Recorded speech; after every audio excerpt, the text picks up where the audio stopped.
Ladies and gentlemen, boys and girls, welcome to the LAS week number 6.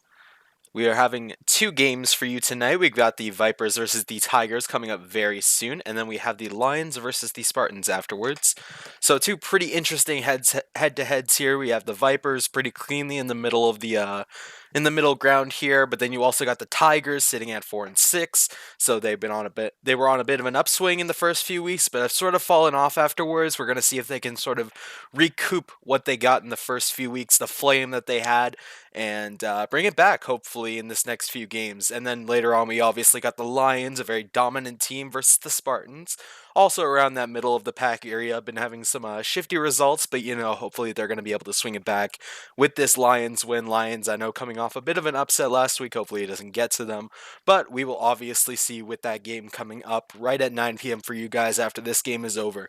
But first, we've got the Vipers versus the Tigers, a very interesting and almost intense matchup here. It's going to be pretty middle of the pack, and we should be getting into the game pretty shortly here. We'll be getting into the picks and bans, obviously, first. So let me just get that going for you guys. Get the window capture going. Completely forgot about this pro draft thing before we started, so my apologies for the second delay, but that should be good. This is the Vipers versus the Tigers here on the pro draft.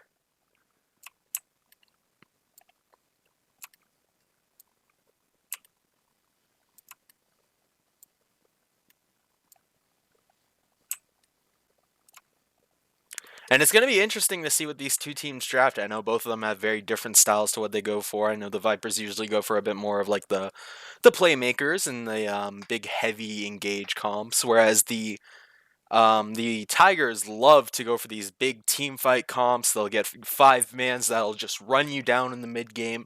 They have a bit of a shaky early to mid, but as soon as they get into that late mid game into end game, I know they usually are able to pull ahead a bit farther than they originally were at the beginning of the game. So we are just waiting for load in now.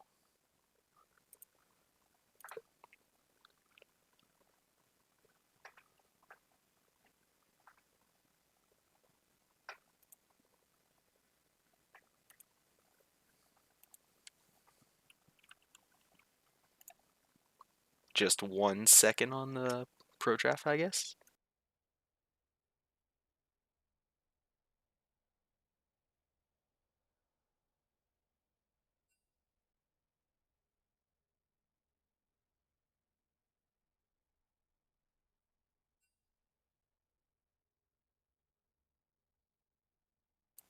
Just waiting on the players here. I believe some of them are still sorting out getting into pro draft.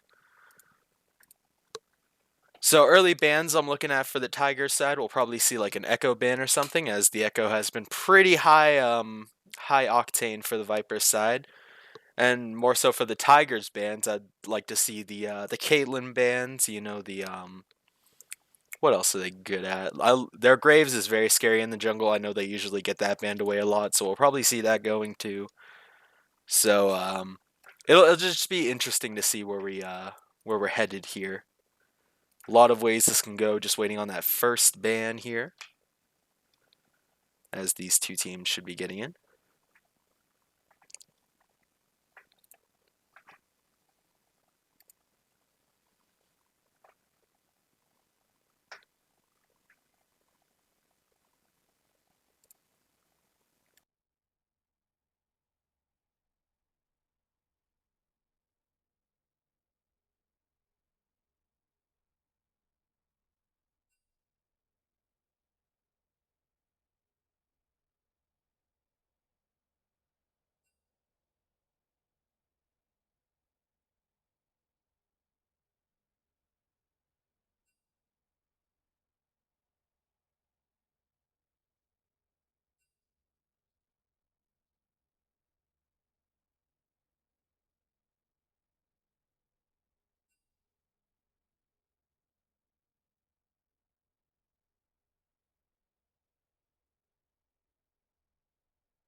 And just an update on the Vipers here. They will be having Momos as a support, so it'll be a little bit more interesting to see where their team dynamic is. I know their support players usually pretty good. And it looks like we are getting finally into the pick and bans here. So the Vipers starting off on the blue side, obviously. Very interesting to see what their first ban's going to be.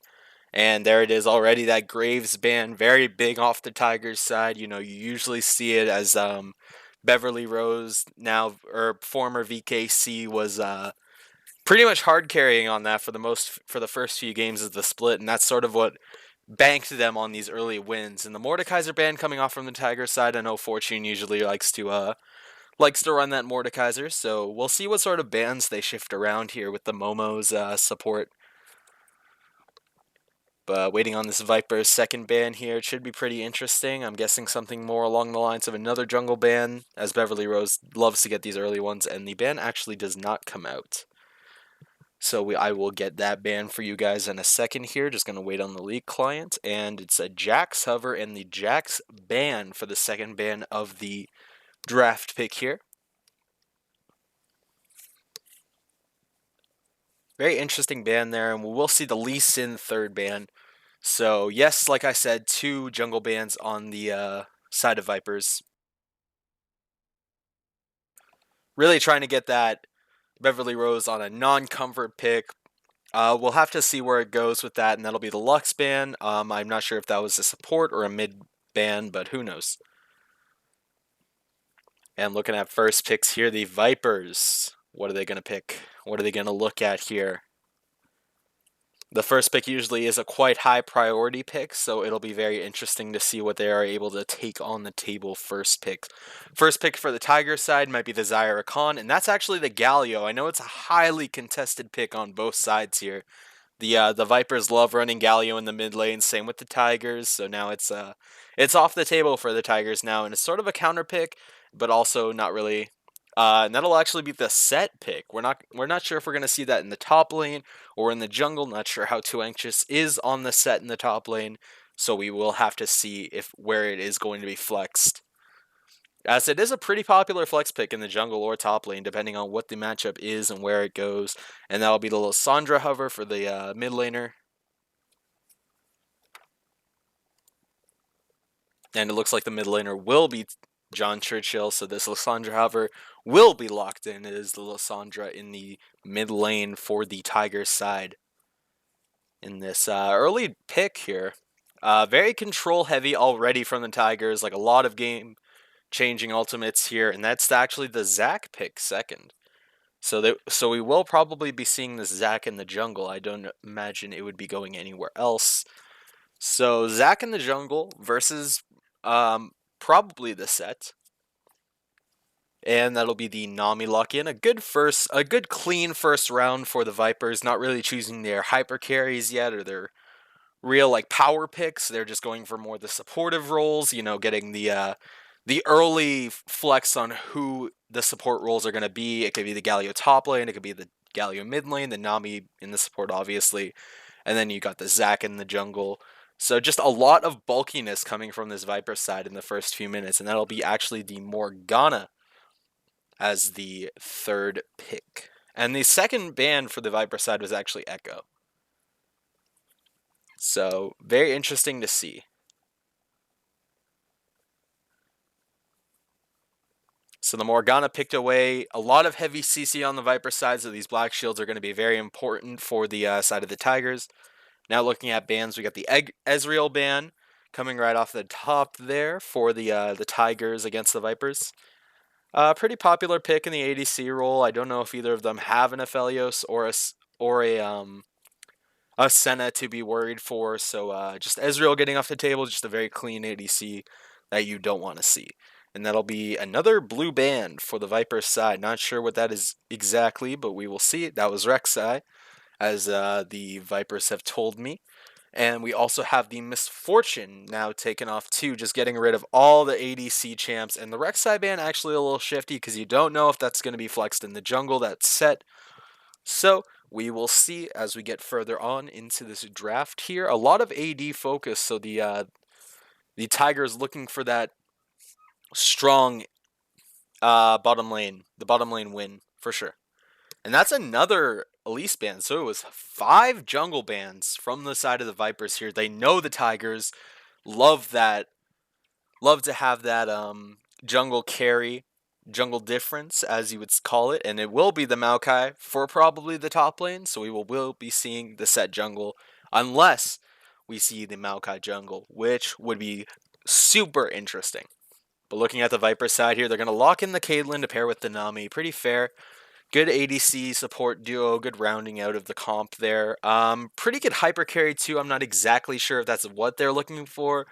Something more along the lines of like a Xayah would have probably been better for like the late game hyper carry, but who knows?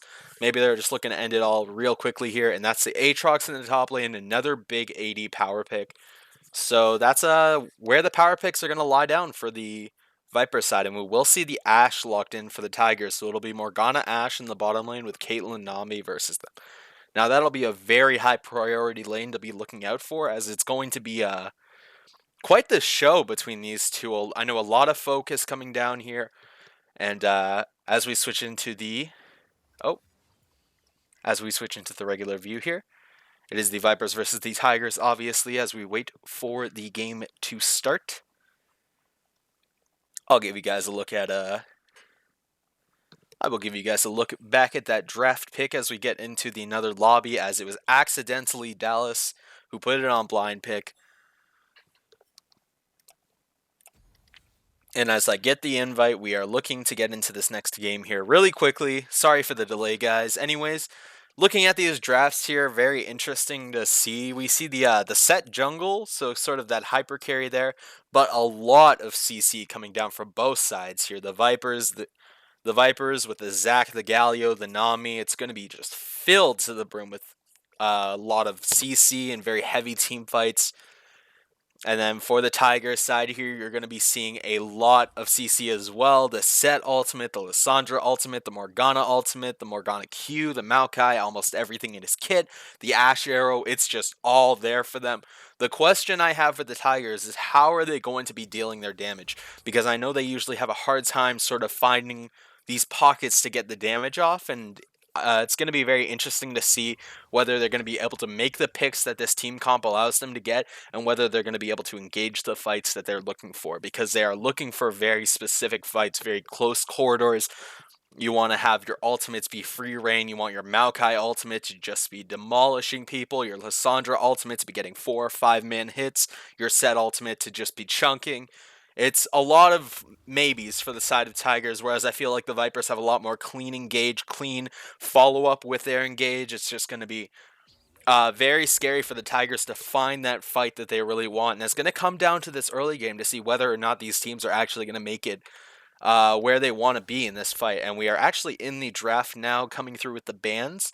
So obviously, as you can see, this is the draft that we will be imitating here. And as we go into it, the bans are pretty normal, pretty much even on both sides here. And then just looking for the lock-ins here. Yep, we will see the Aatrox in the top lane. Pretty normal. Too Anxious. I'm not sure if he's going to be flexing that Lissandra or if he's going to be playing the Maokai, going on that Maokai duty. A little bit of a troll hover there, but we will see the actual lock-in here. And it will be the Syndra. They did swap it. I did not actually say it, but they did swap the Lissandra for the Syndra in the chat. Too Anxious to Syndra, pretty good. Definitely has some style to it. And we will be seeing the standard lock-ins here, the Aatrox top lane, Zac and Galio. And then looking at the Maokai on the side of the Tigers, as the bans will come through here. They'll probably just be banning their normal stuff. Yep, Ezreal, Misfortune should be off the table next. And it's going to be super interesting to see how they stack up. These two teams are very early to mid game focused. They love to get that early aggression. We will see if there's going to be any shenanigans, though. I know the Tigers usually like to throw up a little bit of something, but the Vipers could pull back. They have a pretty strong level 1 with the taunt, the AoE taunts, the Zac jumps, the Aatrox Qs. It's going to be interesting to see if these two teams duke it out in the first few minutes of this match. So just going through these last little bit of picks here, it should be the Ashe for Delalos. And then it will be none other than the Caitlyn Nami lock-in. Just before he rotates through his champion pool a little bit more.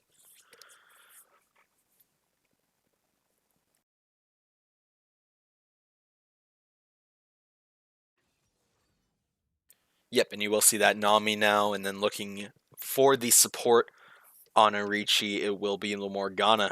And that will be the comps, ladies and gentlemen. We will have the Syndra mid lane, Maokai top lane, Sett jungle.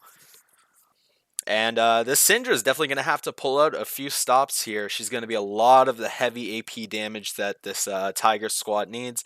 Anyways, ladies and gentlemen, we will be getting into the game in the next 4 minutes, so stick around as we get through this loading and wait time together. So thank you guys for watching. Make sure you're following if you're not already, and we will be back in a few minutes.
Ladies and gentlemen, the spectator delay has ended, and we are now in the game.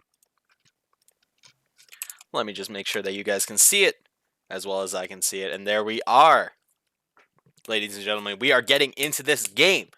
We've got the Aatrox, the Zac Sweet, the Infernal Galio, the Caitlyn, the Nami, the Ashe, the Championship Ashe at that, the Blackthorn Morgana, the Maokai, the Set Normal, the Syndra Normal.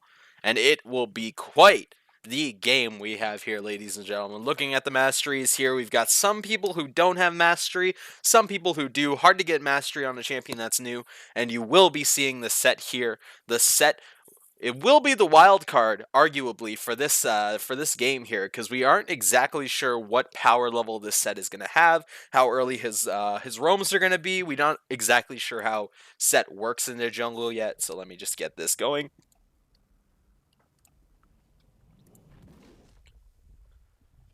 And looking at the teams here, we have got Tires on the red side, and we have got the Vipers on the left,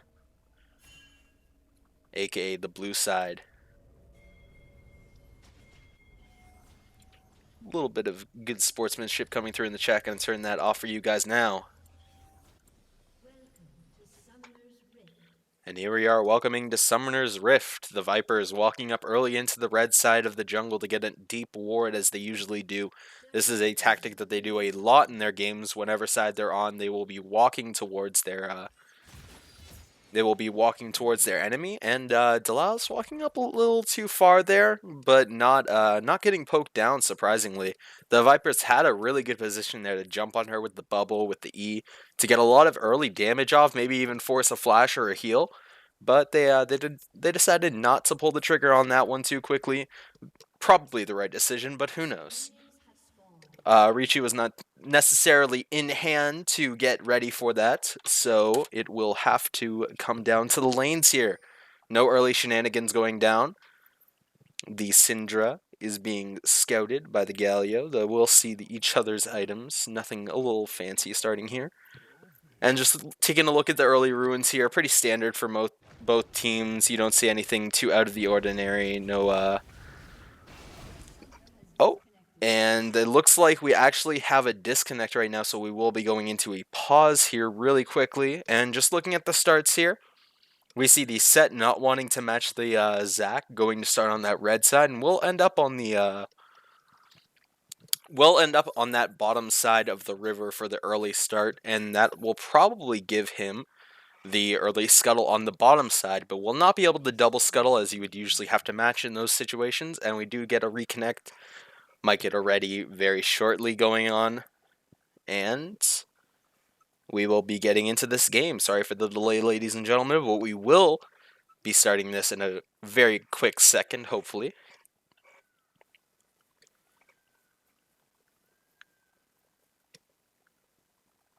Yep, and there is the resume. 3, 2, 1, and we are in.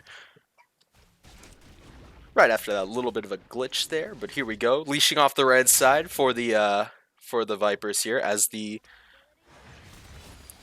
Tiger's looking for a little bit of something here in this early game, but the Caitlyn actually getting poked down a little bit more than the Nami ended up getting poked down, unfortunately.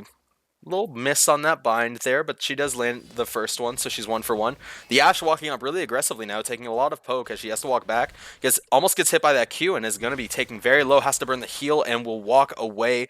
Fortunately unscathed, but very low in that trade. Taking out the heal very early for the Vipers is going to be very good, but the Zac is not pathing down towards the bottom side, so that heal won't probably even matter, as it'll take him quite a bit to get back down here after getting some early buffs.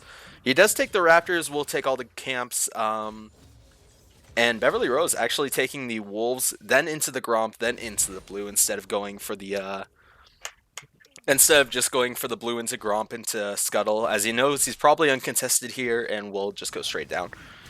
And we actually do see the flash coming down real quickly, and the auto attack will take it. Nami getting all the poke down needed, and Ashe will lose both summoner spells and her life within the first minutes of the game.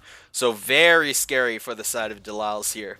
He is very frightened in this bottom lane now as the Ashe down CS, down level is going to be down a lot of things coming up. As Beverly Rose is looking for a gank but will not find anything. Will probably just have to back off as the Caitlyn's range is just a little too strong for her. A little bit too strong for him in the early levels here. As we do see the Maokai getting engaged on, we'll try to get the W back. And will make it out with his life, but very close. As Caitlyn just laying down some of these traps really early. As Morgana actually taking a lot of poke here as Beverly Rose is walking up. Beverly Rose goes straight for the Nami, but Arichi will fall to the Caitlyn, and Ashe looks like she's going to fall too, and Beverly Rose might be able to pick up this double kill here, but it'll be a double kill on return for the Viper side, so not the best trade going down for the Tigers, but they are able to keep it even, at least in that trade in the bottom lane. Very scary for that bottom lane now, very far behind.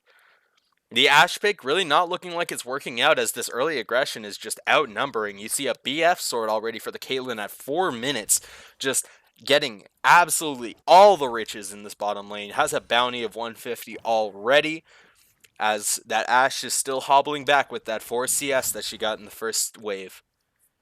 So just looking super terrifying for the Tigers here. The solo lane's not going nearly as bad. Beverly Rose looking up to get a gank here. Will not get the stun, but will get the pull back, as the taunt should secure his way out. And yeah, pretty standard here, as the mid lane is actually quite the far bit behind in mana. We'll probably just have to play safe here. One thing you will note with Syndra players who aren't necessarily too skilled on the champion is they will burn a lot of their mana before they hit 6, which is not what you're supposed to do. You're supposed, as the Zac actually comes in swinging, does not get anything. That will be the flash respect out of Too Anxious. Could have probably eat him back, but if you don't have the mana for it, you can't do it.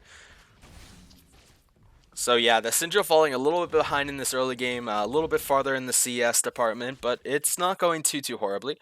The Maokai will get his first back in the Bomby Cinder as Set comes back with that too, and his jungle item. The Zac actually looking in the bottom lane here for a little bit of a engage here, maybe a little bit of damage, but nothing to come out of it so far. This bottom lane playing very defensively. Delal's only getting 6 more CS since the last time we checked, and it's just growing for the side of the Vipers here.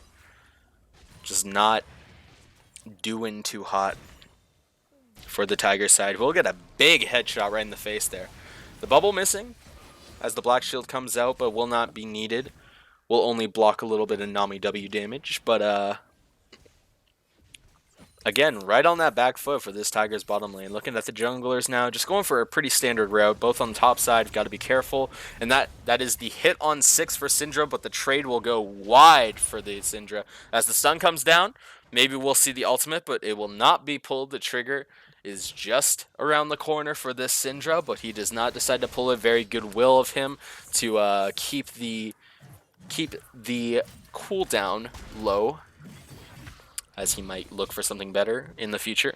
As a big trade comes down, the Conqueror proc will happen, whereas the Syndra just gets caught by this Galio and will fall almost instantly.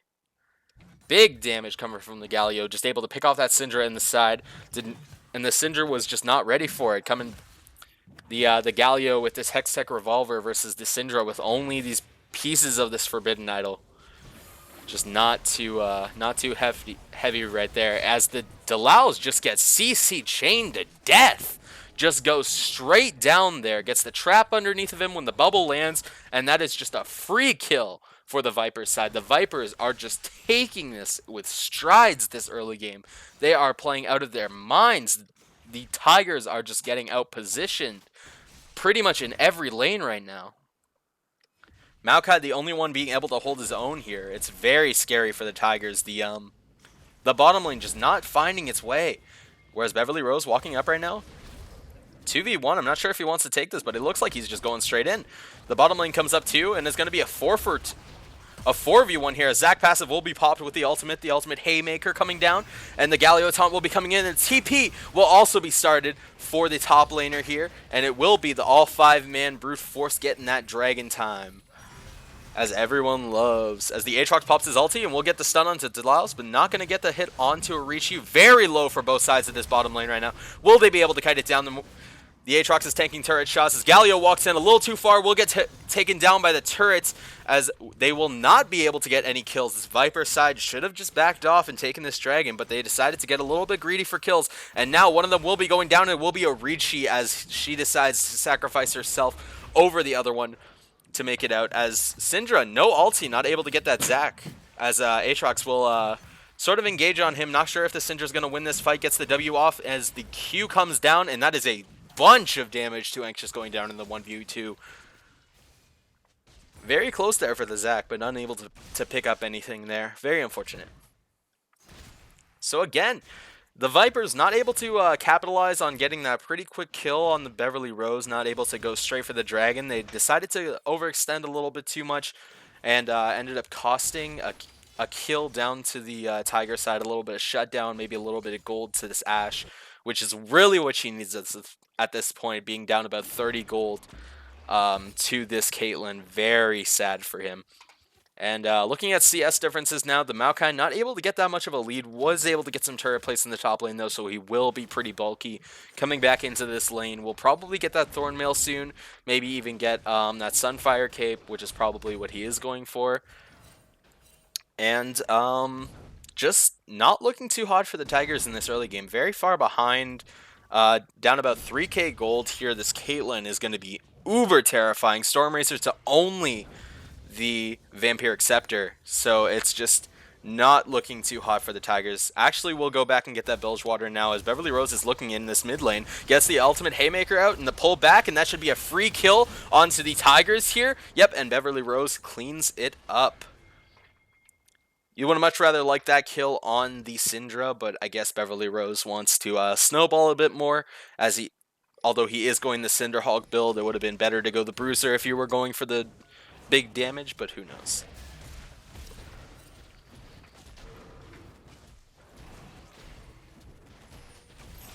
As this dragon will be taken down by the Tiger side, going after the fault that Vipers did, not going for that dragon earlier, as Beverly Rose is just taking a commanding lead in this jungle right now, up about 20 CS, and like basically a full jungle clear at this point. He has all of his camps up, was able to take all of that top side while he was while the Zac was bottom lane, and it's working really well for him. However, I wish the rest of the team was able to pull up a little bit more. As the Vipers are looking for an engage in this top side, the Zac Let's Bounce will go out, as the Aatrox ultimate will also go out too, and that will not be a kill. John Churchill just too bulky, able to walk it out. The Zac not landing enough spells, enough CC to make that a kill, which is what the Vipers really wanted there. They wanted to get that kill, maybe transition it into a Rift Herald. Now it looks like they are going to start up the Rift Herald, as Beverly Rose is bot side, so it will be quite an easy Herald for them. As we look here, yep, and they are starting it right now. You can see. Looking at the bottom lane here, we have a bit of a gank. Irichi getting that charm miss, as Caitlyn's just chasing down him, not able to get the hit, but the ultimate will come out as it is a 2v2 at this point. The Galio ultimate will come down though, and the Caitlyn is able to clean up 3 kills on the backside of that fight, and it goes from a quick 2v2 for as John Churchill actually being run down in the top side here. Not sure if he's going to be able to make it out. We'll just run into the tower here.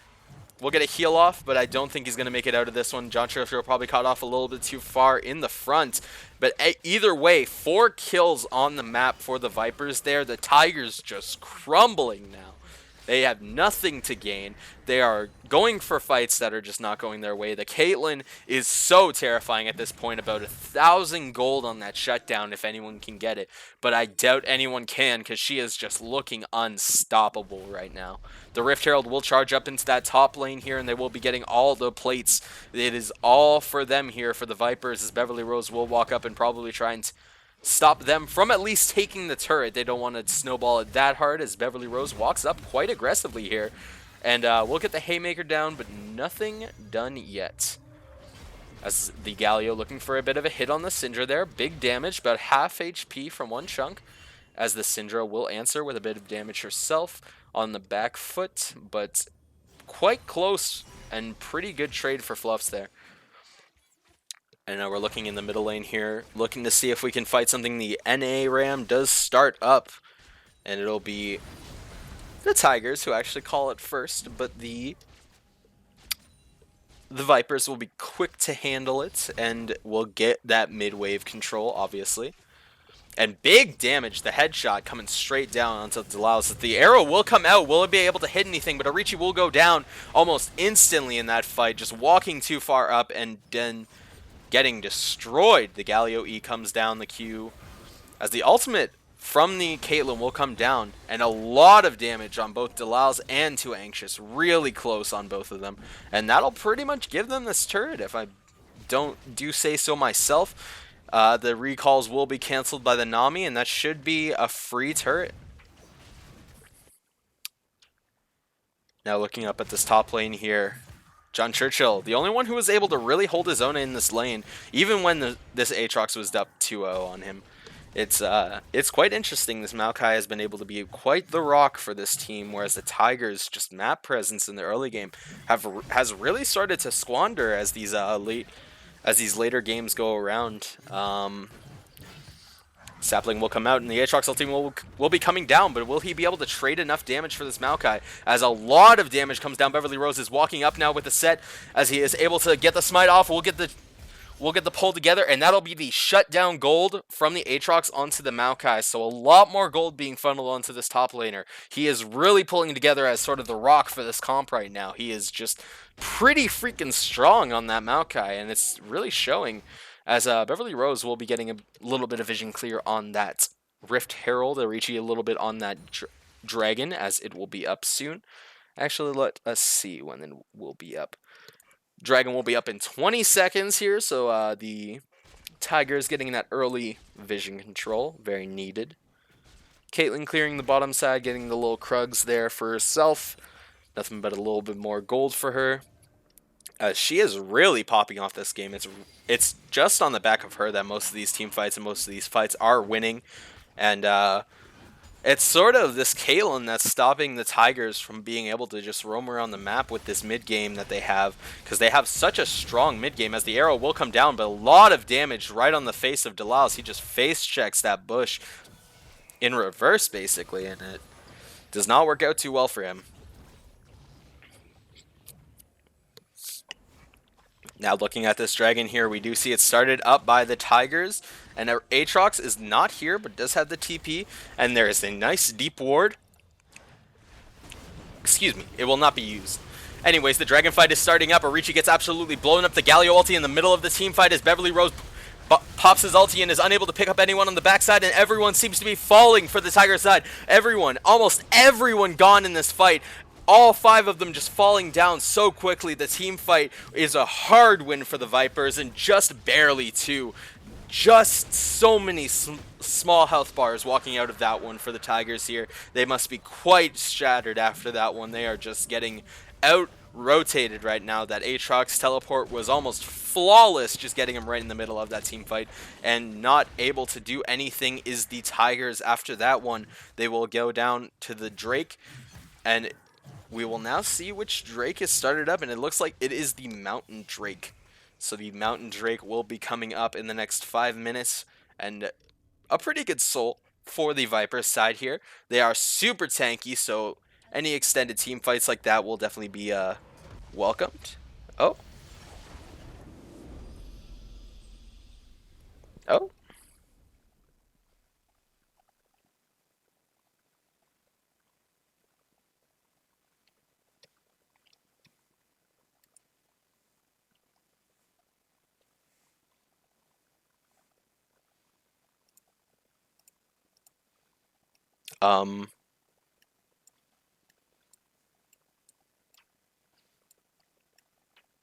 Ladies and gentlemen, I believe we may have a forfeit from the side of the Tigers here. They go down 5-18 and will, I guess, forfeit that match. Very interesting to see them forfeit that quite quickly. Damage charts pretty much reflecting why they would forfeit there. Their 2 tanks were pretty much the ones in the lead, and yeah, the Tigers losing that game pretty quickly. A large lead for the side of the Vipers just could not be gained back from the side of the Tigers, and I guess they just FF the game at 16 minutes. Very interesting. I thought they had a lot of chance to come back in that game, but I guess after that dragon fight, in most scrims you would just FF after that, and it seems like that is what they sort of went for here. Anyways, ladies and gentlemen, I guess that'll be the end of the first game today. So we will be back, hopefully within a good amount of time to be getting into this next game. Thank you guys for watching. If you haven't already, make sure you follow this channel if you want to see more clown fiestas like that last one. And yep, we will be back in quite a few minutes.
Alrighty, ladies and gentlemen, sorry for that big wait. We had to wait quite a while for the next game to get started, but we should be getting ready in a few seconds here.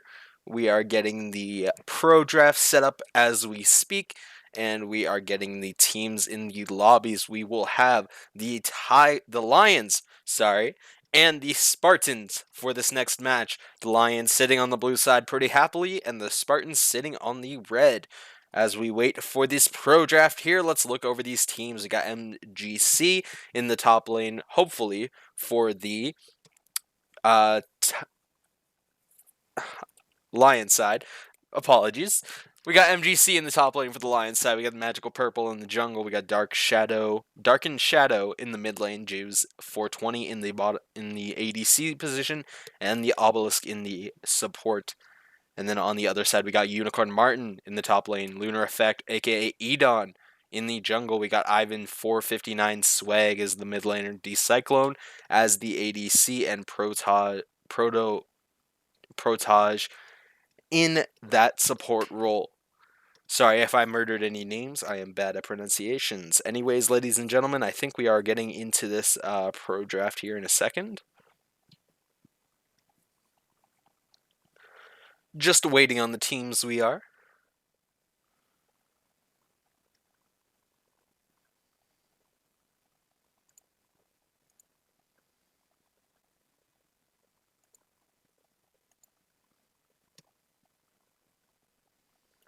I can show the lobby here. We've got the teams underway. And we are just waiting on that link for the pro draft.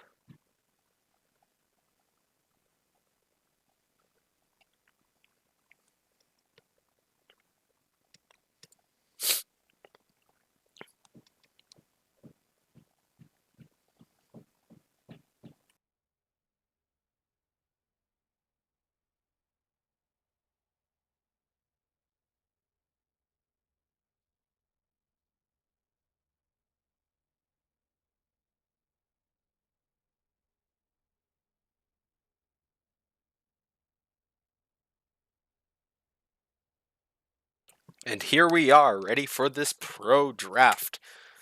Now, it's going to be interesting to see what we see from both bands on the Lions and Spartan side. I'm not too particularly warmed up on the ideas of these teams, seeing what they pick and don't pick, but I shall take a look-see here and see what we are going to be finding, hopefully. So for the Lions side, they seem to always be ready to innovate.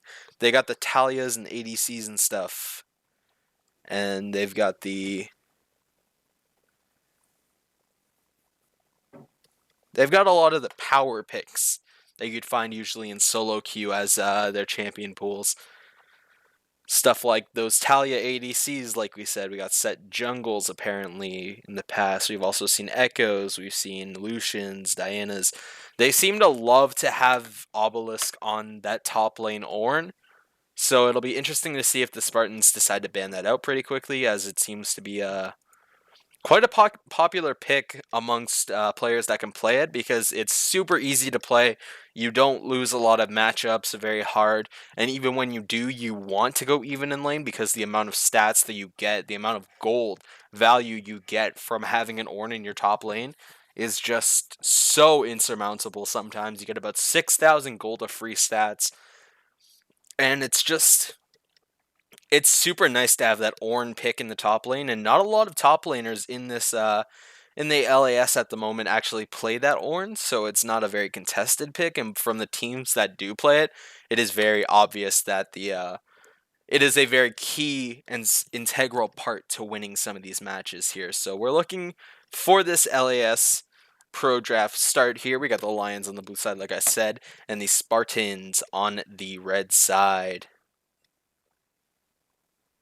And it looks like we will be getting a 5-minute break real quickly here from the side of the Spartans. So we will be right back with that one. It should just be a few minutes until this game starts here.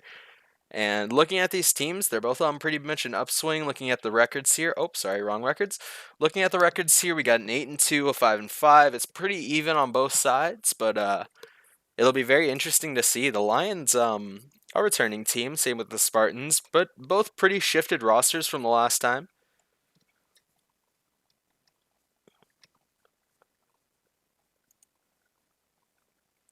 The Lions sitting pretty comfortably at the top there, whereas the Spartans sort of sitting in that mid pack, sort of trying to define themselves. We haven't really seen too much of a really interesting playstyle coming up from either of these teams. The Lions are very flexible with what they are able to play, and that's definitely to their benefit here as they are taking a pretty comfortable lead. I believe they're in first or second place at this point.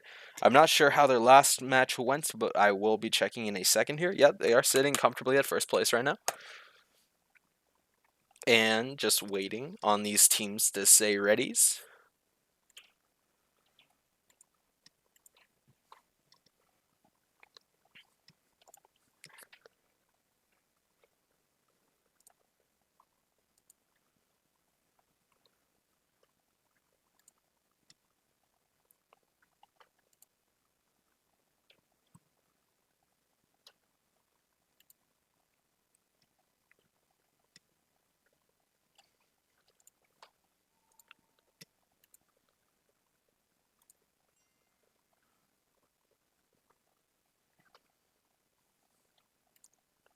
And just to get a more refined roster setup here,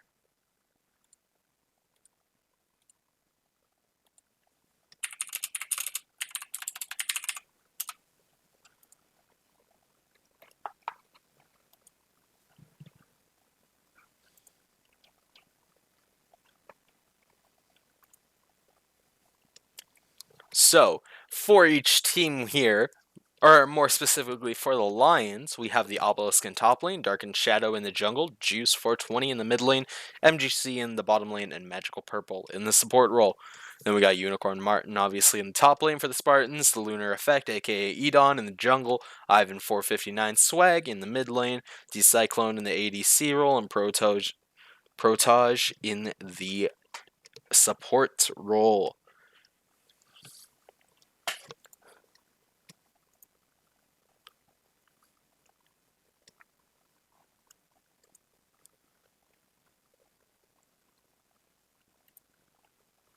Just waiting on these players now to be readied up for this pro draft game. It's going to be quite the interesting one.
And just waiting now.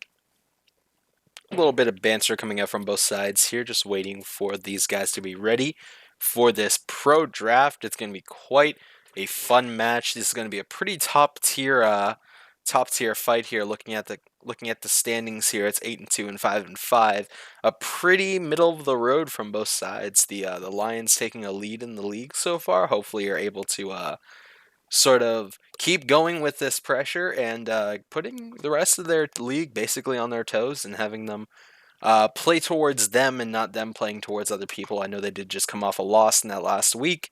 However, they are looking quite strong. I'm not sure if they lost their last game or if they won it, but it'll be quite interesting to see how this one works out versus the Spartans. Like I say, it will be quite the fun one, and we're looking at some of these other matches here. We actually just saw the Lions versus the Dragons last game, so it's going to be very interesting to hear the results of what happened there, and hopefully once this pro draft starts, get more into the conversation of what the Lions play and how they look in their games rather than speculation over their stats here. But the Lions just taking so much. They have all of the highest leaders in like low deaths per game. They got stat leaders. Actually, no, they don't. The Spartans are the only ones with stat leaders at the moment. Edon actually popping up in that first spot, but the Lions coming in with that assist stat leader there, Magical Purple, coming in hot with his support skills. And we do have, like we said, a few trades here. We got the free agent swap for the Outlaws. They dropped their mid laner here, and they picked up a free agent here. And stat leaders for KDA, we got the Lions Vapist up at the front, Magical Purple right beside him. So it's going to be quite interesting to see if they can hold on to these stat leads as they go into the next few weeks. Again, guys, also the Phantoms and the Outlaws did trade their, I believe it was their ADC, but I did not catch which lane it was. Very interesting to see a middle of the pack and a bottom of the pack switch. I'm not sure what motivated that switch, but it'll be interesting to see in these next few weeks where these teams do end up going. The Tigers are actually going to be facing the Phantoms in the next game, hopefully, for those two. So it'll be interesting to see where the Tigers actually stack up in this. I'm looking at Troll Wrecker here. Number 1 in kills, very high. And unfortunately, Delalis probably losing his CS per minute stat at this point. Vapus probably going to keep it, though. He's very strong in that lane. Like you see, low deaths, so he's very slippery and is able to get a lot of damage out most of the time. Kill participation is actually going to a lot of the junglers in this, but we do see the Grizzlies actually getting a lot of mid and support KDAs. And then in the assists, obviously, one thing I've noticed from these stats here is that the Grizzlies actually hold a lot of stats for themselves. A lot of stat leaders here, like you see 2 of the highest KDAs in the top 5. You'll also see 2, if we can see the next one. Oh, it's actually the trade alert. But either way, you see the Grizzlies taking a lot of stat leads in these games, but not necessarily translating that into wins. They are amongst the top 5, but they aren't in that solid top 2, top 3. They are guaranteed top 3 as of this point, but who knows? They are taking a lot of wins at the moment, but their game time's still pretty high compared to most of the other teams, and it's going to come down with these top teams to which ones can close out these games faster, which ones can actually, make their name and push themselves against these opponents that seem really difficult to sort of wrap their heads around. So like I said, ladies and gentlemen, we should be getting into game pretty shortly here. It should just be a minute or two now. We're waiting on the pro draft, and we'll be right back.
I believe we are just waiting for a few players to get in at this point.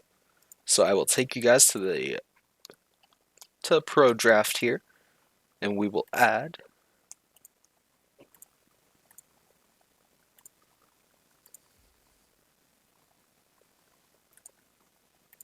we will add ourselves the image of the stats for today.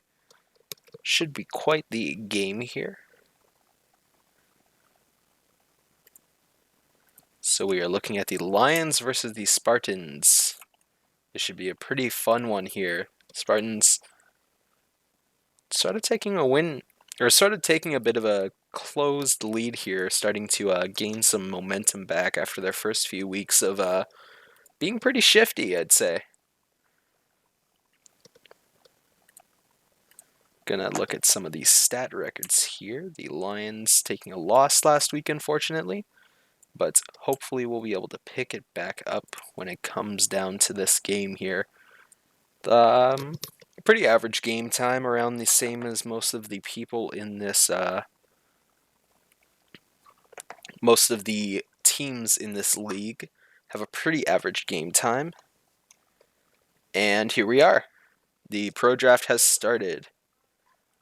And we are looking at the Elise and Echo bans early on, hopefully getting all the junglers and scary picks out of the way right quick. And these bans are coming through right fast. Now we got the Elise and the Urgot off the side of the Lions, and we have got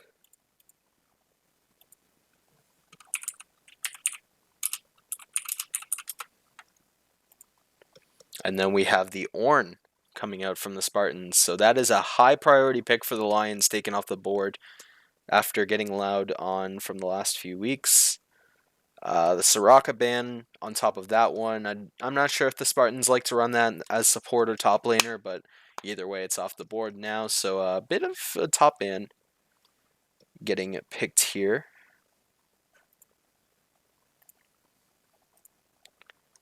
Oh, and my apologies.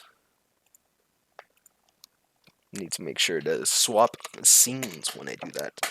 Anyways, getting these first picks here, we got the Leona first pick from the Lions. The Spartans here picking up the Misfortune.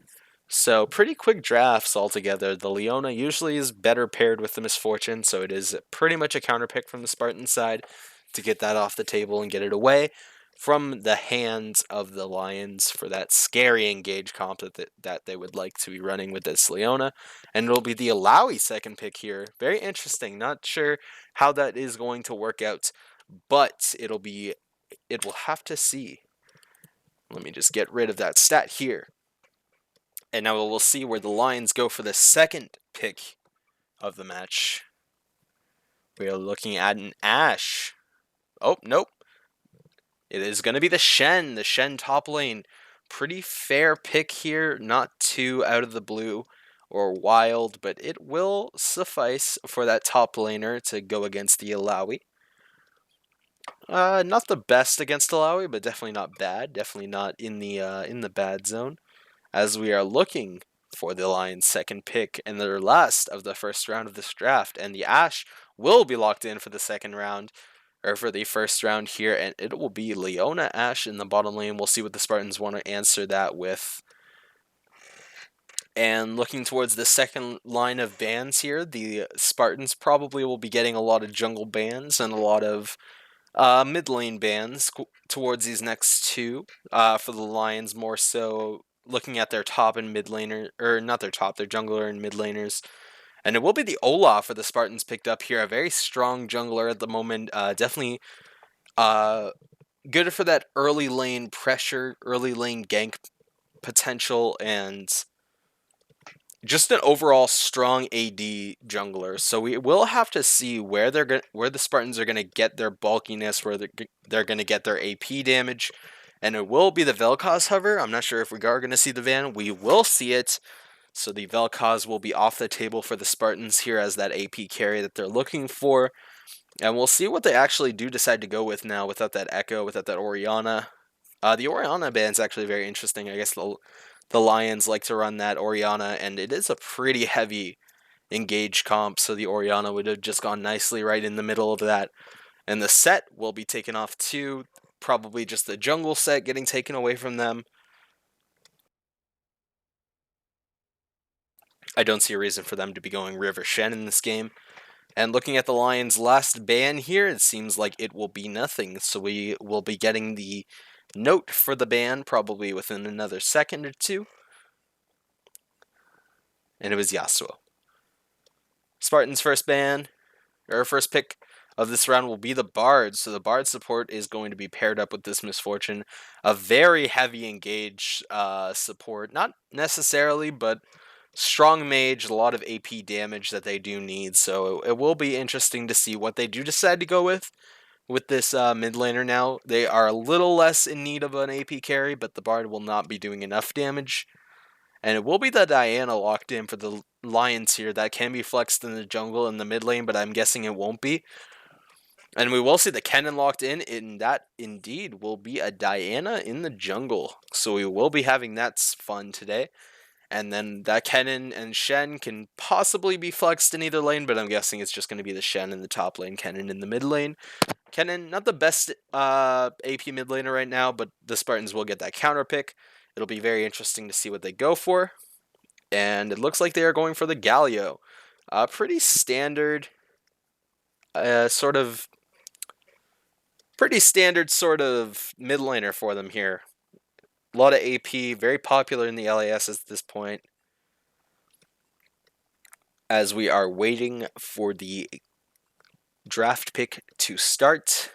The comps are quite interesting, both sides having their pluses and minuses in terms of their overall team comps, but I'm going to give it to the Lions for just having a little bit more damage and just a bit more sustain in terms of that Shen being the big AD, or not the AD, the big tank of the group, being able to have that global pressure with the ultimate, but Galio also being able to answer that global pressure with some global pressure of his own. So it'll be very interesting to see where these big ultimates that can go across the map will end up landing. Probably in the bottom lane, going to be very hard to not see a lot of fights there, a lot of big aggressive brawls, as we are getting into the champion select here for the last match of the game.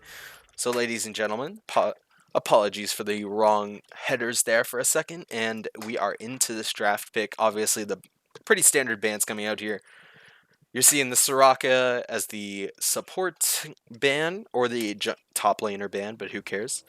Blitzcrank ban, and looking at the top laner here, we're going to get that Shen, most likely. Yep, and that'll be locked in.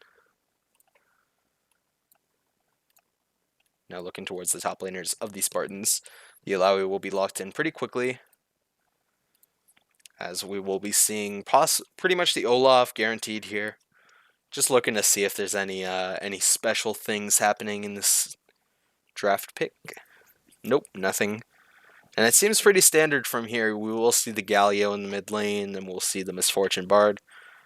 No team sort of swapping up anything that you would think would be a little out of the ordinary. The Diana pick for the Lions here. And the Diana's going to be one of the really strong characters in this matchup. You're definitely going to have to wait until about level 4 for her to have her power spike and be able to look for these early lane ganks.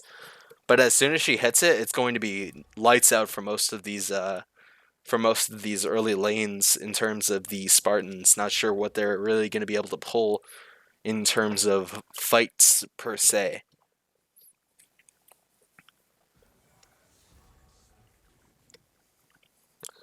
And around that level 4 for the Diana will be around the time you'll find Shen hitting that level 6, hitting that TP power spike. So the global pressure will be there, hopefully, for the Obelisk. Hopefully he can land some of those good ultis off on the diving members of the team, which are definitely the Kennen, the Diana, and the Leona. It'll be interesting to see where he places his ultimates. And for the Spartans, too, it's going to be interesting to see where the Illaoi ultimate will go and the Galio ultimate, if they'll be able to have as much high impact as they need. And the Ashe will get locked in, and then that'll be the Leona and the last pick. Oh, the Akali hover. Going to get a little bit of the bait going before you just lock it in for yourself. And there it is, the Leona and the support role. Now looking just for that support, which will be the Bard, most likely. unless they swapped it out before I looked.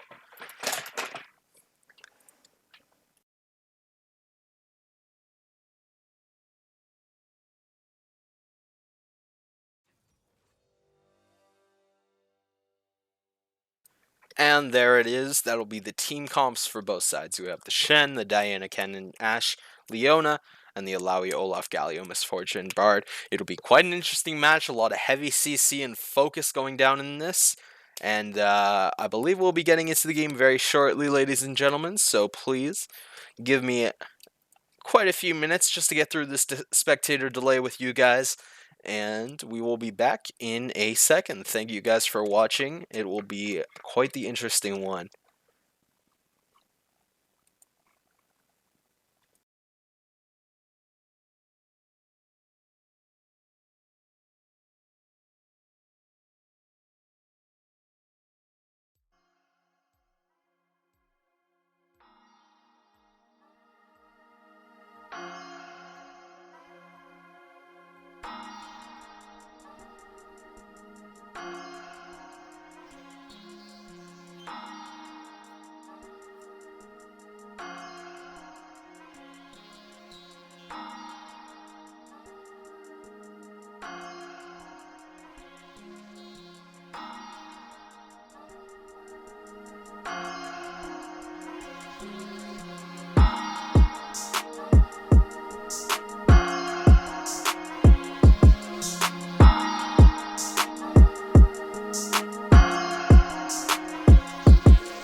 Ladies and gentlemen, I believe we are into the game at this point.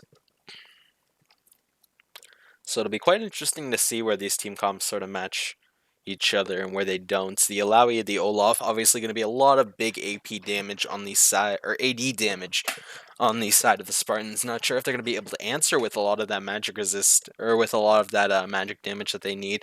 They need that Bard to get ahead. They need that Galio to get ahead, at least a little bit. They don't need it a lot. They just need something. The Diana is going to be a big threat after 6 if you do not have enough AP damage to deal with her, because she will stack armor. She will get that early. I can't remember the item that builds into Zanya's, but it's like one of the best AD or armor items in the game, and it's one of the best AP items in the game too. So it's going to be quite interesting to see how these champions sort of itemize against the champions that they're looking at. The Olaf obviously going to be building a lot of magic resistance to get that against that Diana, that Kennen, even that Leona in a separate sense, I guess. So again, looking at these team comps, they're pretty well rounded for both sides. The answer on the global TP there from the Shen, so it will be the Galio looking for these mid game roams with that level 6. But it'll be interesting to see whether or not the Kennen will be able to cancel some of these ultimates, because that can be pretty detrimental towards this Galio's success rate. The Galio seems to be a pretty big crutch. A lot of teams like to put their lower ranked or even higher ranked members of the team on this Galio to sort of create a big tanky wall that may not be the best mechanical skill, even if they are a higher ranked player.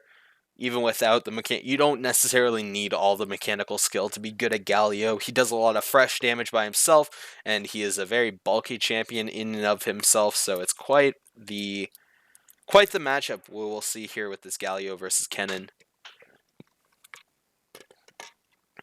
And then looking at the bottom lanes here, we got the Ashe, the Leona. Quite a heavy lockdown post 6. Looking at masteries here, none of the Lions actually have that much mastery on the champions that they are playing. You do see the level 4 on the Illaoi, the no mastery on the Olaf or Galio, but that's not necessarily needed. They are pretty easy champions to know. Misfortune's along the same lines, but at least she has some mastery on her. And Bard for level 4, pretty respectable. And we are at 100 now, so we should be getting into this game very, very quickly, hopefully, Smile.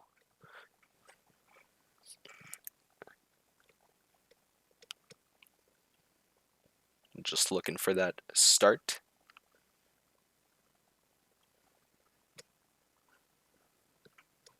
And it's interesting to note that the Lions, being one of the top teams, have one of the lowest overall levels in their team, as all of their players sort of have that lower level. Not necessarily player level, but level in general.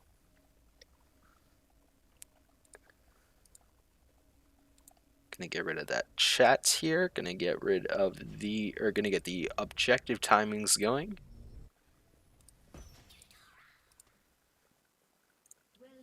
And we will see pretty early start from these teams here.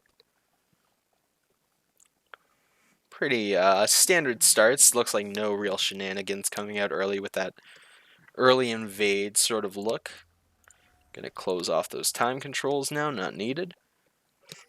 And we are looking, as we actually do see Grasp of the Undying on this Ashe. I'm not sure if that's necessarily a normal thing, but I guess it will be used, as the axe does catch the Leona, but nothing will be followed up on that, even though I'm imagining this Olaf as approach velocity.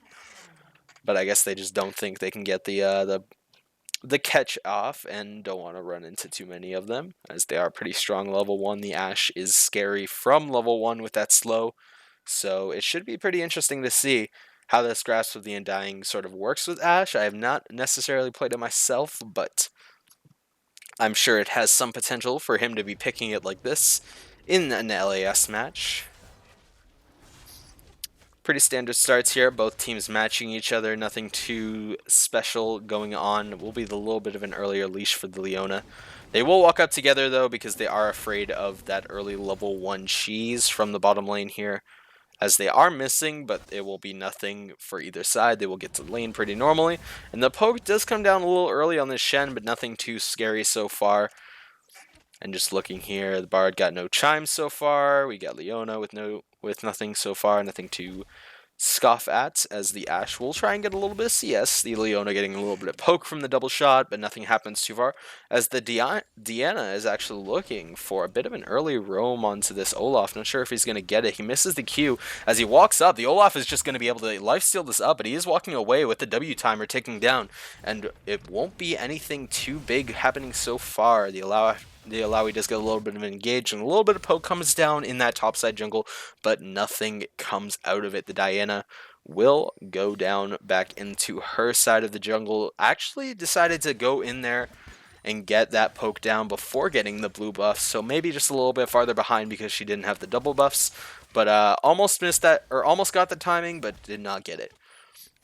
So pretty even on these lanes so far. The Galio is obviously going to be a little bit farther behind the Kennen because he will be getting pretty much free poke until pretty much the whole laning phase, not going to lie. He's just going to take it.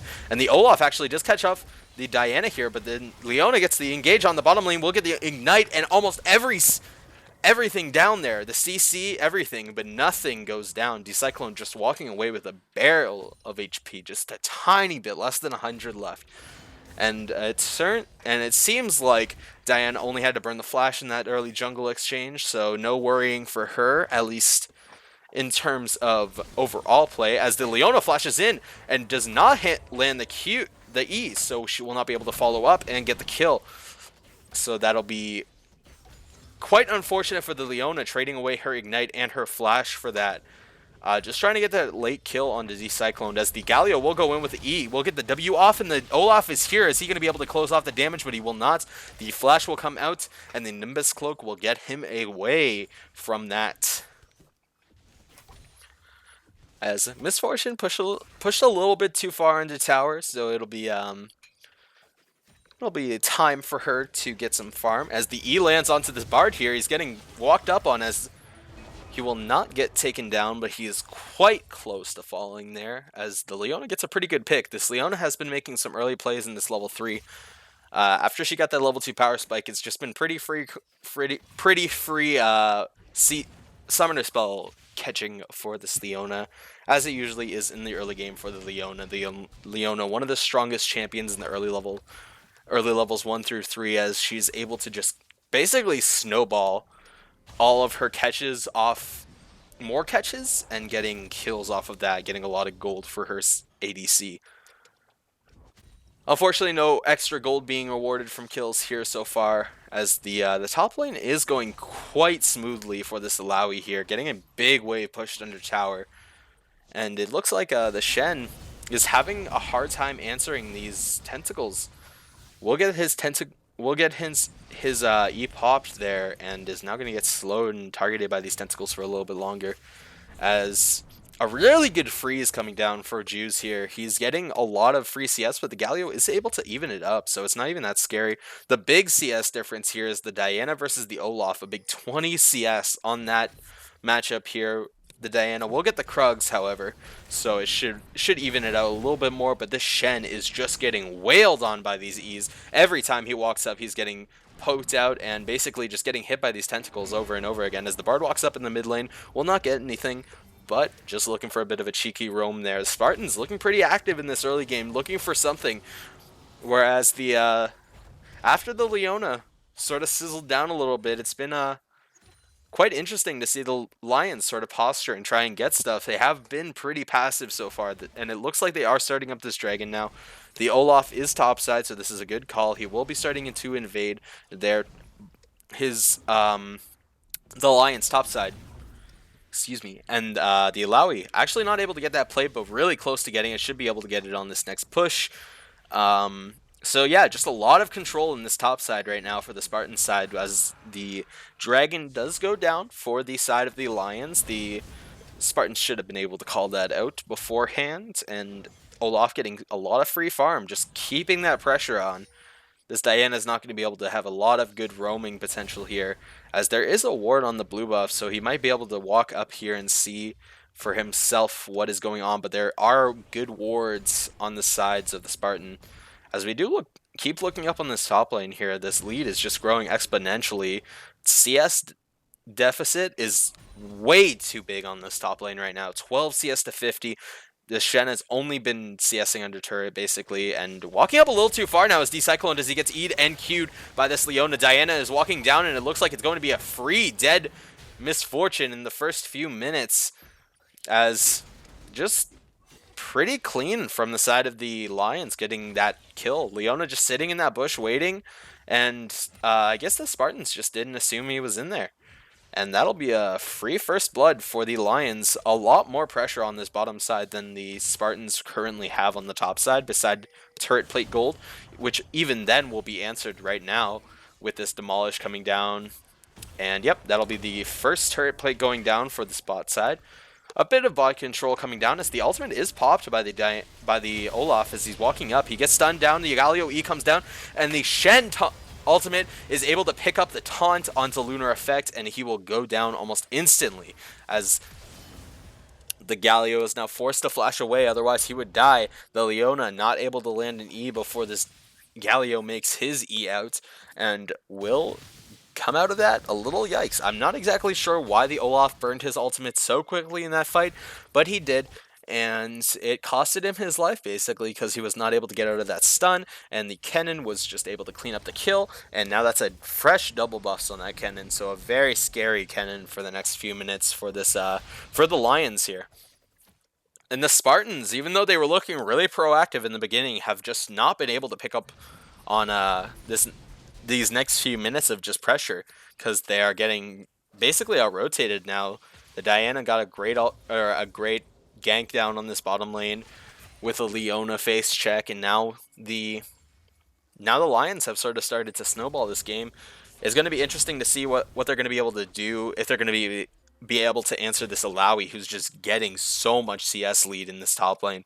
Only 3 CS since the last time we saw the Obelisk CS total, and it's definitely looking tough for him. He's not getting very much, if anything, at this point. And looking at the Spartans bottom side here, it is a very big CS difference for this ADC.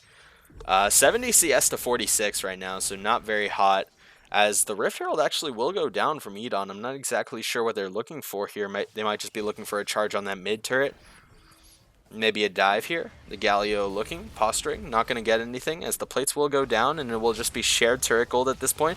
Alawi is walking down, however. The Galio E will go down, but not enough for the Mark of the Storm stun, and should just be a free turret plate here. Oh, the Ash Arrow actually comes down. The Galio going down really low, and that'll be the pickup really cleanly onto that Galio, as the Misfortune bullet time will come down, not able to pick up anything, as the Alawi Tentacle will be picking up the kill, and the Olaf Q Undertow will be taking another kill.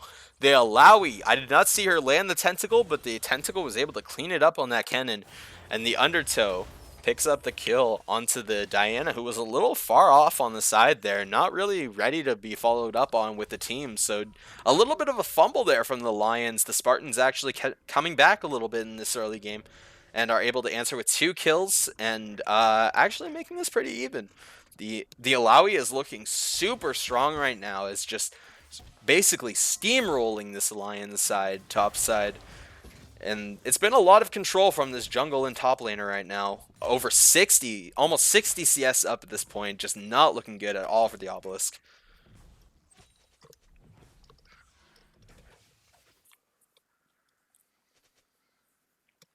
Looking at this Diana, not very useful at this point in the match.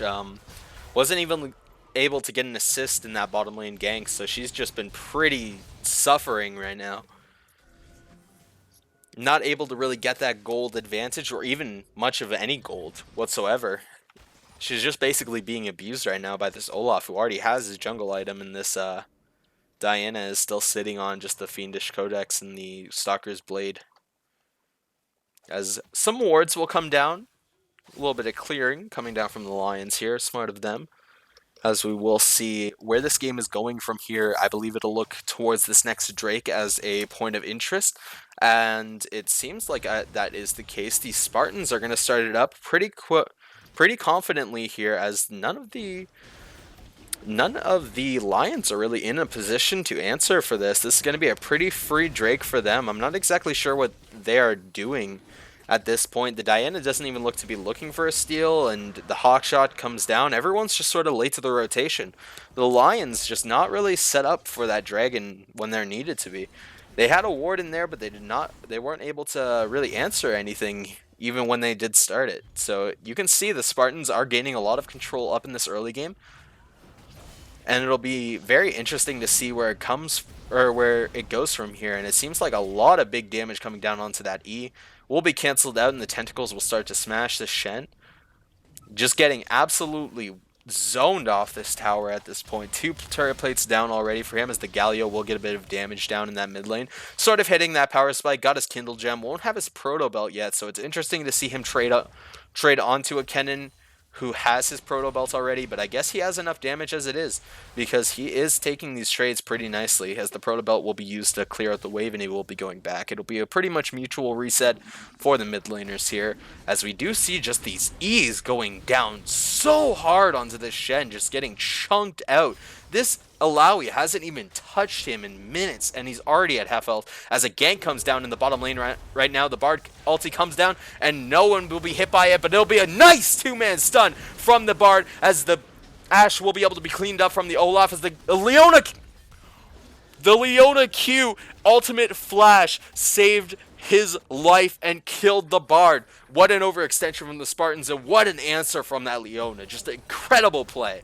A turret plate will go down, however, for the side of the Spartans here in the bottom lane, so it will be evened up in that bottom lane gold. And you usually would want the gold on that Olaf, as he is really freaking strong right now. So even kind of a win for the Spartans, but also at the same time it could have been better, because they really should have just gotten that free turret. They really should have gotten that free kill on the Leona, but the Bard walking up just too far into almost melee range of the Leona, killing him basically. So good play from the Spartans, not the best, but good.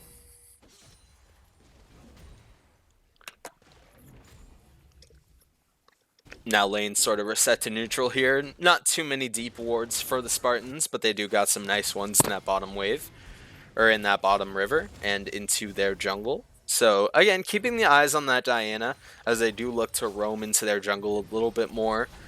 Keeping a bit of a steal, getting some wards down, some vision. And there really is not much going on, as they will get this clean blue buff steal most likely.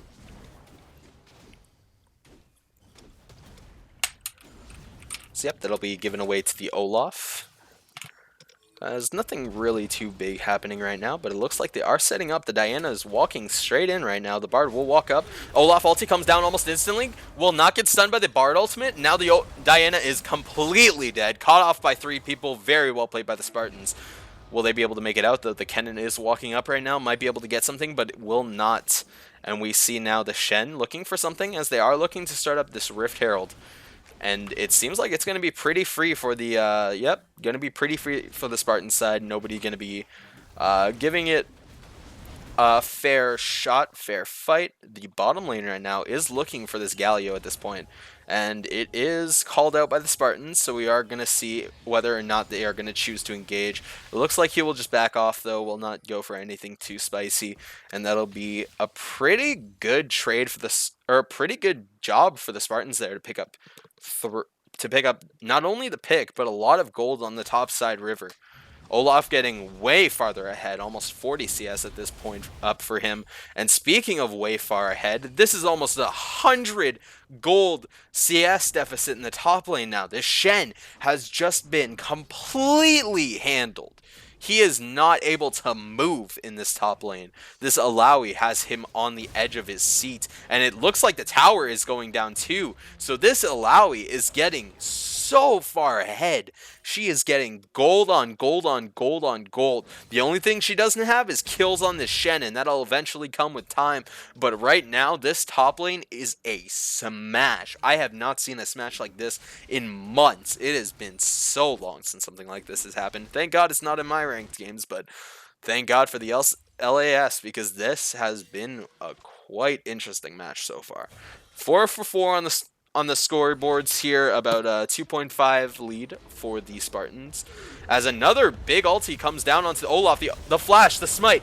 Will they be able to clean up the Ashe before the Shen TPs? They will be able to, but Diana has a catch on the Misfortune in the backline. The Bard is coming to help, and the Galio, will he pop his ultimate? It will catch it, but the trade will go down on the Diana as the Galio E comes down onto the Leona and will get caught out too. That is a 3-4-1 in favor of the Spartans, and it seems like the Rift Herald will be coming down here. Maybe they will not actually do it. Yep, they will. It will be popped, and this should be the death of the turrets for the Spartan side. Very strong, proactive play from them. The Bard tunnel giving them that basically free gank, and that'll come in. I'm surprised the Lions didn't actually see that coming from a mile away, as it seemed pretty obvious, as the Kennen will actually engage with the Slicing Maelstrom and pick up the Olaf, the Ashe ulti from downtown. Will it be able to cause anything? It will not. The Galio will be able to make it out with the Proto Belt, and that should be just a one trade, but a very well played from the Kennen, seeing that the Olaf had no ultimate, and going in for that clean Slicing Maelstrom to clean him up and force the Spartans off of that turret, as the Spartans are now sort of hobbling away, as Lions put 5 in the bottom lane right now. It should be interesting to see. I think they might just be pushing for this bottom turret, but Diana actually engages, gets the full QE, but is not able to pick up the Bard. The Misfortune pops the ulti. Bullet time goes wide as wide it can be, and that is an ulti from the Illaoi, but the Galio is trading back, catches the Bard, or catches the Diana, who had just previously got the Bard. Illaoi ultimate goes down, but a lot of damage is not enough. It is not enough damage there, and that is a bad fight for the Spartans. 3 for 1 at this point, just a little disjointed there from the Spartans. The bullet time went completely wide. What a play. Overall, very well played from the Lions, but I feel like if the Spartans played that a bit better, it would have definitely gone a lot worse. And the game sort of settles down after this point, but it's just, that's a lot of gold on that Kennen now. Able to pick up basically the full Zhonya's on his back, and it's just, it's starting to snowball a little bit for the Lions here. This bottom lane lead is definitely showing, as the Misfortune's just not really able to get anything going.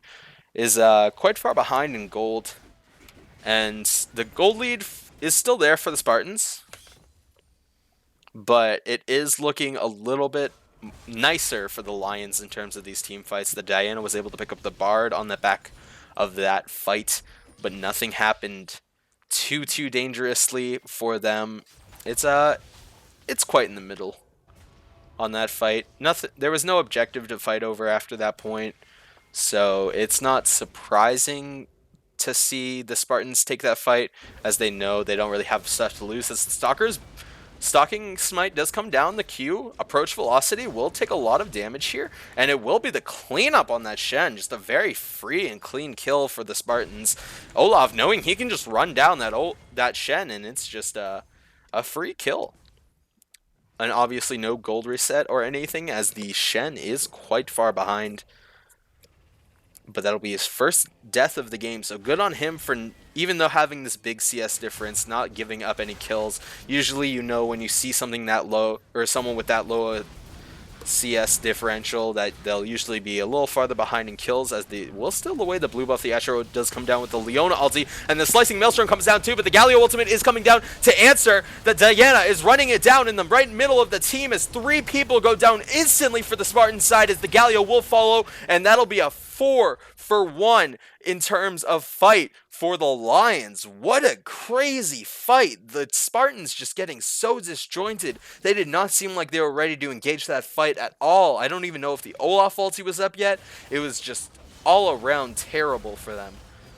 The MF wasn't even in the fight. It was just, they did not want to get engaged on there. They should not have walked up that far, as the bullet time actually will go down for the Dre, or to answer this Baron, and it looks like they actually are just going to walk away from this Baron at this point.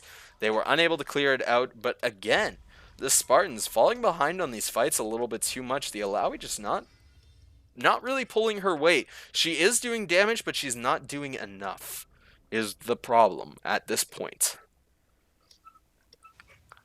The problem on the side of the Lions, though, is the fact that they are still walking away from these fights with just not the objective control they need.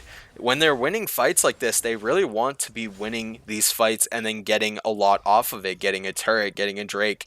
But they still haven't gotten one of these turrets. They still haven't gotten the Baron that they were looking for right a second ago. So it's just the Spartans aren't necessarily afraid to lose fights right now. They have a lot of time on their hands, and they are a pretty well scaling team comp. Whereas I feel like the Spartans or the Lions are going to be a bit harder to scale in, as picks like the Shen and the Diana will sort of start to lose steam in that late game. Same with the Kennen. If he can't get too far ahead, he's just gonna eventually fall behind. But it is this Kennen who's really starting these fights and really giving a lot of damage to them right now. So it is interesting to see. Looking at the items here, we do see an Executioner's Calling on the Olaf, so I guess they just don't want to see any of that Diana getting all those heals. And it's going to be interesting to see that Executioner's Calling. I'm not exactly sure why he would build that. I don't think it's necessary, as there is a bit of posturing here for this Drake. 5-man right now for the Lions, whereas it seems like the Spartans are looking for more of a Call of a Steel into, and that'll actually be the pickup on the Drake, but the Diana goes down almost instantly, and the Misfortune is quick to follow as they are quick to engage on that, as two members of the Spartans go down for one member, the Diana, as the Drake will go for the Lions. Quite an interesting fight there, but you do see why they decided to go for the trade, because the Alawi is taking this top turret as the Bard stops the back here, and the Alawi might be able to walk down even more and get more. The Kennen will be able, or the Bard will be able to jump away here and just take the plant, as he is still looking to toy with him a little bit. He might just be able to catch him out here. Yep, stops another recall, but the Alawi is no longer pushing. There is no reason for him to be forcing these recall stops. I guess it's just to stop the back timer, keep him even slower. As you know, he's probably sitting on a lot of gold at this point. And looking at some of the itemization at this point in the map, the Olaf still opting in for that Executioner's Calling instead of finishing his Sterax, which would give him a lot of extra power and sustainability in these fights, which is what you are looking at. This Olaf is falling down pretty quickly. Even if he is strong, he just doesn't have enough lifesteal to answer everything. And the Galio, just to use this Proto Belt, may not be able to make it out of a fight here, as the Ashe is starting to kite. The Leona walking up a little late, though, not able to pick up anything. And lanes were set pretty normally here. You are going to see the lane swap from the mid laner in the AD and support for the Lions side. I'm not sure if the Spartans are going to match that, but we will see. And this Misfortune has really not been paying off for them. They didn't really draft a team comp that's going to set up a lot of Misfortune ultimates. So it's not that you're going to see this Misfortune ultimates be the heavy playmakers that you'd usually expect when you see a Misfortune draft. It's more this Misfortune that's used for the speed and how fast she can kite away from fights that are just unwinnable. And it's going to be very interesting, as the Bard ultimate does come down but does not land on anybody, so it will not be a pick, as the Kennen will actually get this bottom turret. So it's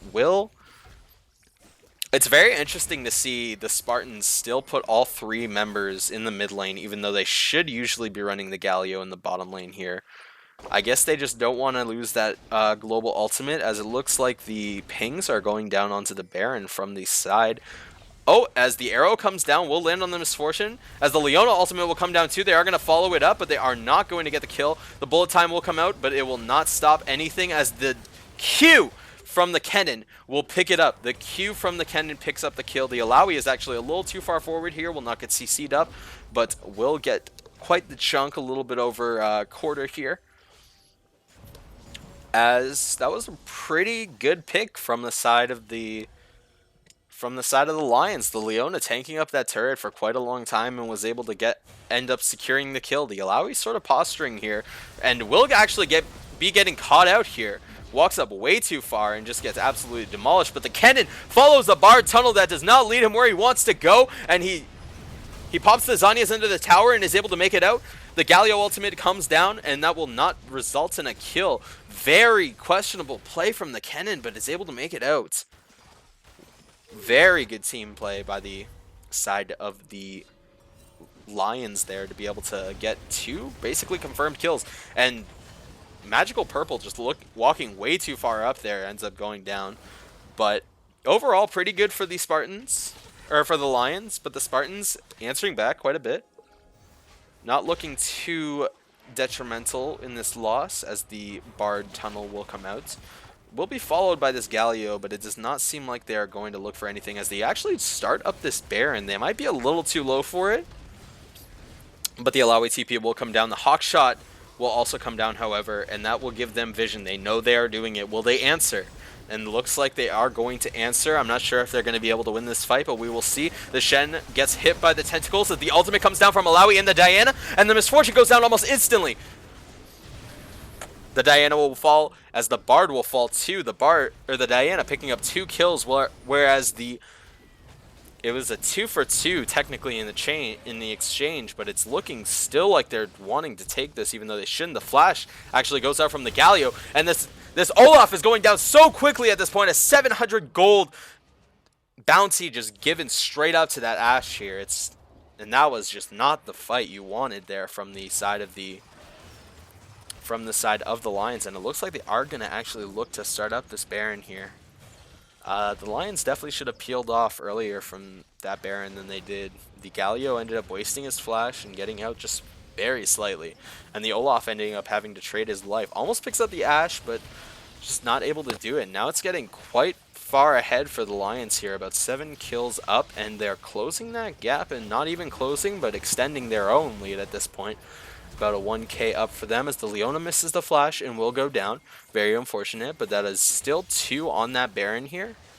I do not know if they will be peeling off for it. It looks like they are committing full, but the Bard tunnel will come through as 4 members are now in or around the pit, as the Diana gets a quick jump on the Misfortune and will go down almost instantly. The Bard will also fall too, and that'll be 2 quick kills for that Diana, just popping off and getting so much out of these team fights now. She is making money, money, money. She went from being so useless in that early game to getting 9, 7, and 3. A lot of gold on her now. Gonna probably be back with that Rabadons with that double kill, and is just starting to clear these camps, going super fast down her jungle. Might even clear this bottom wave, but who knows? Maybe they'll just leave it for the turret as the Spartans actually do start up this dragon. We will not see a fight, as they most likely will concede it for the Diana. And actually, it is stolen. And will he be able to walk out? He probably will. Yep, he does not get disabled by the Mark of the Storm, and that should be a free. Wow. The Olaf made it out of that very clean. The Olaf ulti giving a lot of speed boost for him there, and definitely fitting.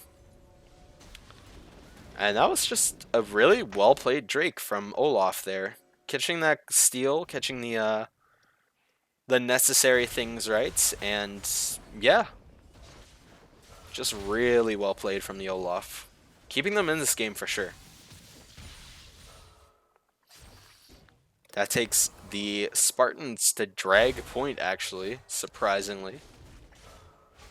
Did not expect that going into that dragon fight, but it will seem pretty interesting, as the Bard ultimate does come down pretty quickly from this Bard, and it looks like it's going to be a pretty clean kill onto this Leona. She is going to fall down pretty late, but it will be the clean kill, and that is going to be the dragon or the Baron call now from the side of the Spartans. They are going to start it up, whereas this Misfortune is just a little too far up. Might be getting hit by this Ashe arrow, but it's not up yet. Will come up in a second though, so who knows? Maybe she is looking for that snipe. Nothing so far, and the Baron is being started up. I do not know if they're going to answer it, or if they're just going to give it up. But it seems like the arrow is actually coming down. The Bard goes down super quickly. The Diana ultimate just shreds, and everyone falls almost instantly in that Baron line, and everyone dies. What a team fight. Didn't even need the Shen ultimate. The Lions were like, thank you for the leash. We'll take it from here. Just a crazy fight. I don't know why they were all standing in the middle waiting for that Diana like that. That was just a slaughter. That was terrifying. Somebody's got to clip that one.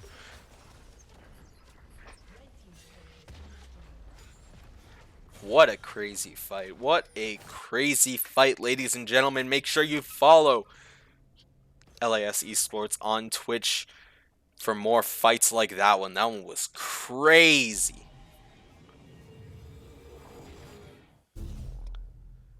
Dark and Shadow really putting in the work for his team. Really putting in the extra weight. They were super far behind in that early game, but this Kennen, this Diana have just been absolutely slaughtering the Spartan side. The Diana's one of the only champions in this game that have died more than 3 times, as the Leona ultimate will be used to peel. It does not look like she will make it out, however. The Stalker's Smite does come down, and it looks like they will just be running her down here, but the Lions are walking down to answer. But it does not look like they'll be getting anything, as they are going to decide to walk away after that one. So a good pick on the side of the Spartans.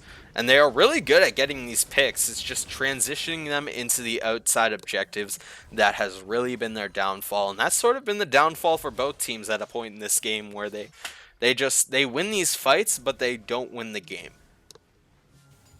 Which is obvious, but they win these fights, and they also don't get objectives that they need.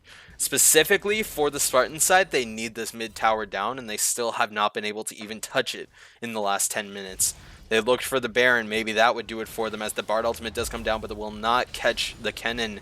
The Bard ultimates have mostly been going wide, and when they haven't, they've been able to catch some pretty important champions, but they aren't hitting when you need them to.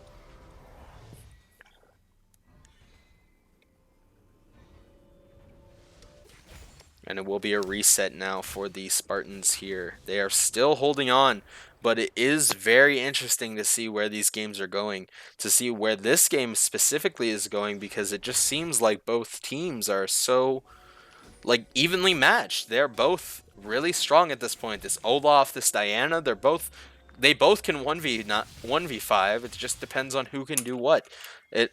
Whereas the Spartans are still waiting for this Baron to die down. I believe it will be dying in about a minute here. Yeah, they will just expire in a second. And there they are. Yep, the Baron is gone. So we are looking here. The Ash Arrow will come down, will land onto this Olaf, but the Leona will only follow onto this Galio. The Slicing Maelstrom comes down and shreds that Misfortune. Goes down almost instantly.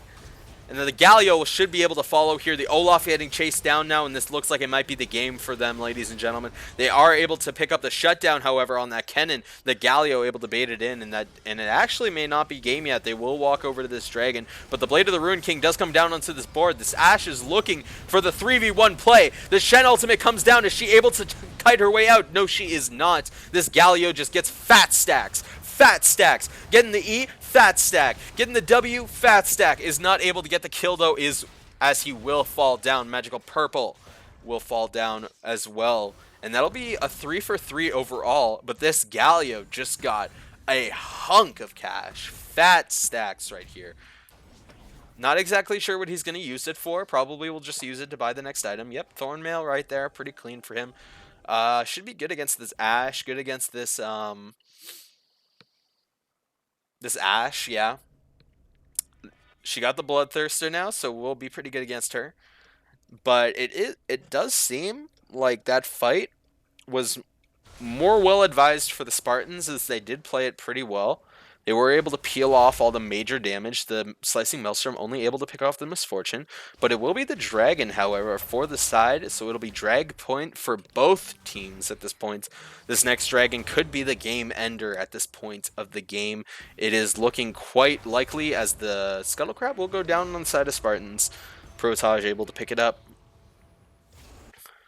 or Pratoga. Ah. Love when you have an epiphany of a name midway through 35 minutes in the game. Anyway, they are going to seem to be catching off this cannon, but they will finally take down the turret at least. Now we're looking at Unicorn Martin getting picked off really quickly as the Cyclone goes down. And Dark Shadow also goes down, and that seems to be 4 members going down real quickly for the side of the Lions, and that should be the game there. All 4 of them going down super quickly. Yeah, just a pretty clean 5v5 team fight that the Spartans definitely did not want there. They would like it to go a little bit longer, but just not able to hold it together. They really did fall behind in this mid to late game. They sort of floundered a bunch of the fights near the mid game in that dragon fight, and yep, they are just going to push it down for that end here. They are going to tank the turrets, look for some kills as they're running it down. The Kennen surviving for way too long with that Zhonya's, and it looks like they're just going to end the game here. The Lions will pick up another win in the LAS. Really close match, going for 37-30 here. So quite the long one.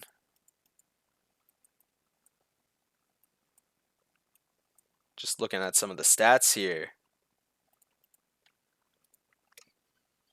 So 12-12 for the mid jungle, definitely the carries of this game. Obelisk actually doing a really good job of keeping alive, even though he only ended with 73 CS to the 218 that the Alawi had. It was quite an interesting matchup. And then looking at the graphs here, damage charts, pretty self-explanatory. The Misfortune not able to do basically anything in this team comp. It was very unfortunate to see, but you just don't see very much from this Misfortune. And that's just sort of how it is. The Kennen just absolutely carrying them hardcore in this mid game, catching them up, making sure their team fights weren't looking awful, and it's just sort of, you know, steamrolled. And that'll be about the game, ladies and gentlemen. Looking at these ruins here, you got the Obelisk with his Grasp of the Undying, Biscuit Delivery. Anyways, ladies and gentlemen, I think that'll be about it for the LAS this week. So anyways, ladies and gentlemen, thank you so much for watching. It's been a pleasure to cast again. And I hope you all enjoyed your stay. Make sure you follow LAS Esports if you want to. And if you enjoyed your time, thank you so much. And goodbye.